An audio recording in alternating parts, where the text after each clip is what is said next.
अस्सलाम वालेकुम दोस्तों। तो कैसे हैं आप सब? ठीक ठाक हैं, फिट फाट हैं, बम्बाट हैं। तो आज मैं मौजूद हूँ अपने मिनी पोल्ट्री फार्म में और आपके साथ आज का टॉपिक शेयर करते हैं दोस्तों, जो कि बहुत ही ज़्यादा इम्पोर्टेंट होने वाला है। सबसे पहले आप जो है चूज़े देख सकते हैं और पिछली वीडियो में मैंने आपको बताया था कि मैं आपको मुकम्मल गाइड करूँगा कि आप जो है किस तरह प्रॉफिट जनरेट करने के बाद उसको दोबारा री इन्वेस्ट कर सकते हैं। तो उसके बारे में मैं थोड़ी सी बात करूँगा कि आप जब आपको प्रॉफिट होगा, जब मैं ये फ्लॉक सेल करूँगा उस टाइम मैं आपको मुकम्मल गाइड करूँगा कि आपने जब प्रॉफिट जितना हुआ उस हिसाब से री इन्वेस्ट कितना करना चाहिए और प्रॉफिट की रेशो कितनी आई है, तो ताकि आपका काम नेक्स्ट फ्लॉक से नेक्स्ट फ्लॉक में बढ़ता चला जाए, कम होने की बजाय बढ़ता चला जाए और आप इस मिनी पोल्ट्री फार्म को बड़े लेवल पर ले जाएँ।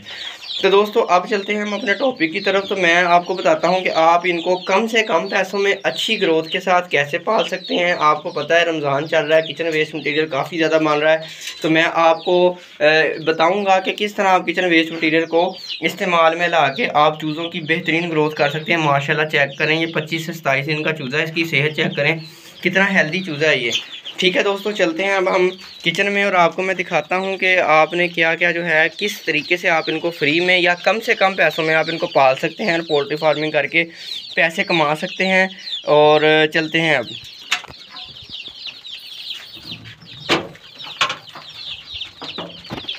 तो दोस्तों ये देखिए मेरे पास मौजूद है सुबह शहरी टाइम जो चाय बची थी ना, 2 से 3 कप, तकरीबन 3-4 कप हैं। 3-4 कप जो हैं ये एन गाढ़ी जो है चाय है, दूध वाली खालस दूध पत्ती, ये इनके लिए बेहतरीन है। ये इनकी थकावट वगैरह पत्ती जो होती है उसकी वजह से ना इनकी थकावट वगैरह भी दूर हो जाएगी। और खालस दूध है, खालस दूध कैल्शियम का बहुत अच्छा सोर्स होता है, तो इनके लिए कैल्शियम का बेहतरीन सोर्स हो जाएगा। सबसे पहली जो चीज़ हमने इनको देनी है वो है चाय। उसके बाद नेक्स्ट बहुत सारी चीज़ें काम की आपने जो है वो लाजमी देखनी है कि क्या क्या इनको देना है। तो दोस्तों चाय इनको मैंने दे दी, देखें कितने शौक से पी रहे हैं। और मैंने इस बर्तन में भी रखी है लेकिन उन्हें कोई होश नहीं है, वो वहाँ पे पीने में मसरूफ़ हैं। अब चलते हैं हम अपनी नेक्स्ट चीज़ों की तरफ। मैं आपको दिखाता हूँ कि हमने क्या इनको देना है जो कि बेहतरीन ग़िज़ा है।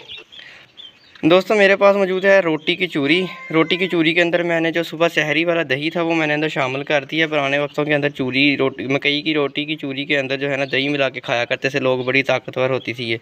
अब ये चूज़ों के लिए जो रात की बची हुई रोटी थी मैंने उसकी चूरी बना ली, और सुबह का बचा हुआ सहरी वाला दही था वो मैंने इसमें दही शामिल कर दिया। ये देखें। तो दोस्तों इसको मैंने अच्छे से अब मिक्स कर लेना है कि ये जो है ना बिल्कुल रोटी दही के अंदर जो है ना नरम हो जाए।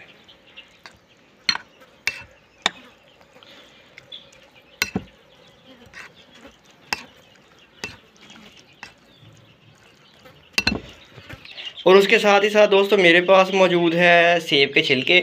आपने सेब के अंदर इतनी ताकत होती है कि आपने सुना होगा an apple a day keeps the doctor away, कि मतलब अगर आप डॉक्टर कहते हैं कि अगर आप डेली एक सेब खाते हैं तो आपको डॉक्टर के पास आने की ज़रूरत नहीं है, कि मतलब इतना बैलेंस डाइट और इतना हेल्दी होता है। और चूज़ों के लिए छिलके ही काफ़ी हैं। आपने ये नहीं कि उनको सेब काट के देने लग जाना है, छिलके ही काफ़ी हैं। जो मैं आपको डाइट बता रहा हूँ ये सारी मैंने ख़रीदी नहीं है, ये सारी फ्री है जो आपके घर के अंदर जो है आपकी किचन के अंदर से आपको मिल सकती है। ठीक है, उसके बाद मैंने दूसरे नंबर पे जो चीज़ थी मैंने इसको जो है ना दोस्तों कर दिया है मैरिनेट होने के लिए, थोड़ी देर के लिए रख दिया है। और ये जो है ना दही के अंदर रोटी बहुत ज़्यादा नरम हो जाएगी। जब ये नरम हो जाएगी फिर हम इसको देंगे और देखना ये इनकी कितनी बैलेंस डाइट बन जाएगी और चूज़े कितने हेल्दी होंगे और कितने शौक़ से खाएंगे। ये बहुत ही अच्छी खुराक है, बहुत ताकत वाली खुराक है। और उसके साथ ही साथ जो है ना अब हम चूज़ों के लिए ट्रे साफ़ करते हैं। ट्रे साफ़ करके इसके अंदर ये चूज़ों को ये वाली डाइट देते हैं। फिर इंशाल्लाह ताला आपसे नेक्स्ट मैं बात करूँगा कि आपने इसके बाद नेक्स्ट टाइम में हमने क्या करना है। सबसे पहले हमने क्या करना है कि सबसे पहले सेब के जो छिलके हैं ना इस साफ़ सुथरी ट्रे के ऊपर, ये देखें दोस्तों, साफ़ सुथरी ट्रे के ऊपर हमने डाल देना है। कोई गंदगी वगैरह ना हो उस ट्रे के ऊपर, जरासीम का जो है ना काम ना हो उस पर। और फिर अब हम चलते हैं इनको दूसरी डाइट देते हैं जो हमने इनका स्पेशल फार्मूला बनाया आज वाला। तो दोस्तों मैंने ये भी जो है दही वाली रोटी जो है डाल दी है ट्रे के ऊपर। अब चूज़े जो है वहाँ पे चाय पीने में मसरूफ़ हैं, वो थोड़ी देर तक इधर आ जाएंगे ट्रे पे और ये खाना स्टार्ट कर देंगे। तो दोस्तों चूज़ों ने आके खाना स्टार्ट कर दिया है, बहुत ही बेहतरीन ग़िज़ा है इनके लिए। और लास्ट पर जो है मैं आपको एक आइडिया देना चाहूँगा, एक मशवरा देना चाहूँगा जो कि एक बेहतरीन मशवरा है। और वो ये मशवरा है कि अगर आप जो है किचन वेस्ट मटेरियल आपको नहीं मिलता या आप फीड का ख़र्चा बर्दाश्त नहीं कर सकते और पोल्ट्री फार्मिंग इस वजह से नहीं करना चाह रहे कि आप जो है फीड का ख़र्चा नहीं बर्दाश्त कर सकते और ये बिज़नेस करके आप पैसे नहीं कमा सकते, तो आपके लिए मैं एक बेहतरीन मशवरा ये लाया हूँ कि आप जो है किसी भी होटल वाले से बात कर लें। होटल वाले जो छोटे मोटे, आप कोई देसी होटल से बात कर लें या आप किसी मैरिज हॉल वगैरह वाले किसी किचन वाले से बात कर लें कि आप जो है ना वो आपको डेली किचन वेस्ट मटेरियल दे दिया करेगा, जिसके अंदर वो बचे हुए सालन होते हैं। ज़्यादातर आपको पता है होटल के ऊपर तो चिकन ही होता है ना, ज़्यादा चिकन होता है, उसके बाद मीठा होता है काफ़ी ज़्यादा बचा हुआ जो होता है, उसके अलावा प्याज के छिलके हो गए, लहसुन के छिलके हो गए, फ्रूट्स के छिलके हो गए। तो ये चीज़ें जो है ना वो आपको डेली प्रोवाइड कर दिया करेगा। आप जो है वो फ्री में लेके आए और डेली आपको फीड डालने की ज़रूरत ही नहीं है, आप डेली इनको डालें और फ्री में अपने चूज़ों को पालें। और आपको जो बेहतरीन चीज़ जो है उसका रिज़ल्ट फीड से भी ज़्यादा आने वाला है। दोस्तों आप देखें सेब है, सेब के अंदर बहुत सारे विटामिन हैं, 8 से 10 के करीब मैलिक एसिड वगैरह विटामिन और भी बहुत ज़्यादा मौजूद हैं। उसके अलावा आप दही देख लें, दही एंटीबायोटिक का काम करता है, वहाँ पे रायता वगैरह बचा होता है, ठीक है। उसके बाद आप लहसुन देख लें, वो भी एंटीबायोटिक का काम करता है। और अगर इनके कोई ज़ख़म हो गया, पाँवों के नीचे इन्फेक्शन हो गया, उसके लिए बेहतरीन है। प्याज भी वज़न बढ़ाने के लिए पोल्ट्री बर्ड्स के अंदर बहुत ज़्यादा बेहतरीन है, ठीक है। जो फ्रूट्स हैं वो मल्टीविटामिन्स का काम करेंगे। तो फीड उसके आगे मैं ये कहता हूँ कि कुछ भी नहीं है, उस किचन वेस्ट मटीरियल के आगे आपके फीड उसके आगे कुछ भी नहीं है।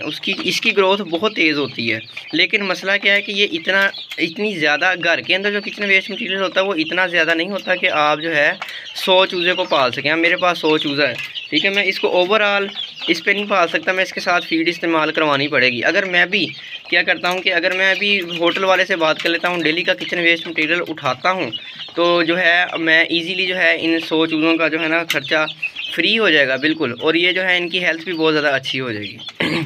ठीक है दोस्तों, और आप जो है आपने मेरे साथ जुड़े रहना है इंशाल्लाह ताला। जैसे ये फ्लॉग बड़ा होगा आप जो है चैनल को सब्सक्राइब कर लें।